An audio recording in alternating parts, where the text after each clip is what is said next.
The biggest challenge for any leader across the world is not wealth management or capital management. It actually is people management. Because the best of the people, in fact, deliver the goods and basically make an enterprise or an institution or an entity successful. That's a fact. We have recently surpassed China, and we are the most populous nation in the world today. So by sheer virtue of the size of our people, the size of our country, the population, the economy looks big. It is about $3.4 trillion now. But if you look at the per capita, by GDP, by economy, we're the fifth largest in the world. But if you look at per capita, we're actually the 142nd country in the world by per capita. Our per capita is only 2,400 USD. Back in 1987, China and India, exactly 35 years ago, two countries with similar size of human resources had the exact same size of GDP, 1987. But if you actually now move 35 years ahead and look at the current times and current date, China's economy is almost at $18 trillion, and we are languishing at $3.4 trillion. China's per capita is 13,000 US dollars. Our per capita is 2,400 US dollars. So what am I talking about here? What did China do that India didn't in the last 35 years? In my humble opinion, if I have to sum it up properly in one single line, I think China managed its aspirations, its developmental goals, and ensured that the natural resources and human resources were put to good effective use, and has competed with the West and the best in the world to ensure it reached where it is, Japan. All of you know the story of Japan, at least most of you I would imagine would know the story of Japan. It's a country with about 12.57 crore people, not even 1/10 of India. And it's a country whose geography, in fact, is so complicated that 75% of the country is uninhabitable. 75% of the country is mountainous. The topography is such that it's a very, very densely populated country across the coastal areas. And unfortunately, Japan is one of those countries which is surrounded by oceans. So it's had frequent tsunamis, cyclones, typhoons, earthquakes, very little natural resources, very little cultivable area. Only 11% of the land is cultivable, and very little area where humans can actually inhabit. And on top of all this, if you remember, in World War II, Japan is the only country on the planet which had been bombed. Hiroshima and Nagasaki, I'm sure all of you have heard. It's the only country which was ever under nuclear attack in 1940s.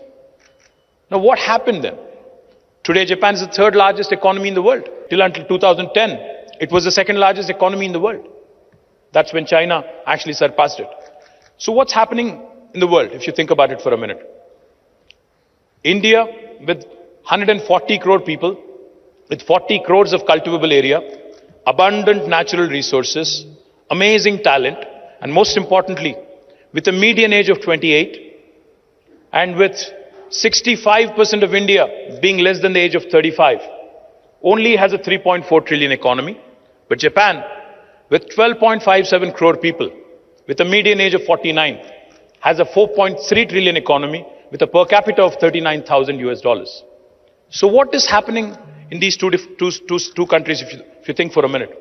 The one thing I can tell you that Japan has done successfully, has invested in the sectors that matter, has invested in its people, has ensured that the focus of the government, the collective goal, the collective national ambition, the collective national aspiration as a nation was very well defined, was extremely well etched in the minds of every Japanese, and they went about it with a single-minded pursuit.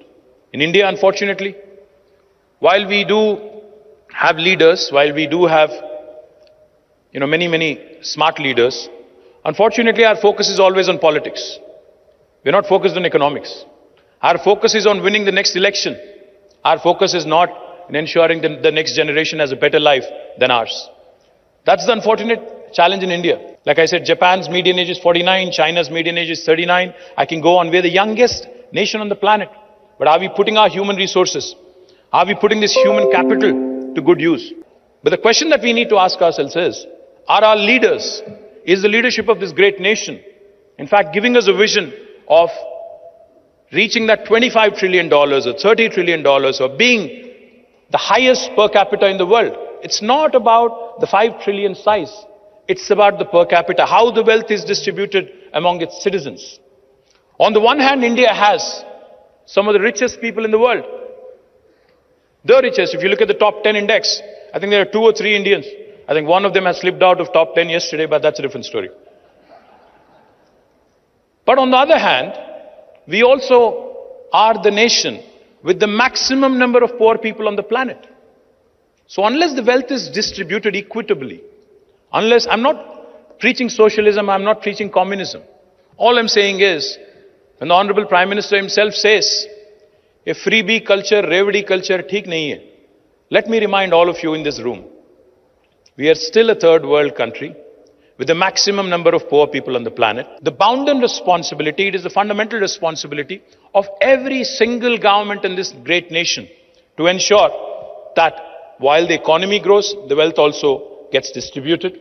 While the economy grows, the most vulnerable is also taken care of, and ensure that development and welfare go hand in hand. Now in Telangana, we have done exactly that. In the last 8 years, just to give you numbers, our per capita in 2014 in Telangana was 1,24,000 rupees. As of June last year, it rose to 2,78,000 rupees. When the national average, national per capita is only 1,49,000 rupees, Telangana's per capita is 2,78,000 rupees. The GSDP of Telangana was 5 lakh crores in 2014. As of June last year, it rose to 11.55 lakh crores. If I have to sum it up in one line, because we are talking about the 5 trillion economy, if the rest of India performed as well as Telangana did, we would have already been a 4.6 trillion economy today. That's how well Telangana has grown over the last 8 years. We grew at 15% compounded annual growth rate. We are a state, in terms of population, we are only 2.5% of India, but we contribute 5% to the GDP of India.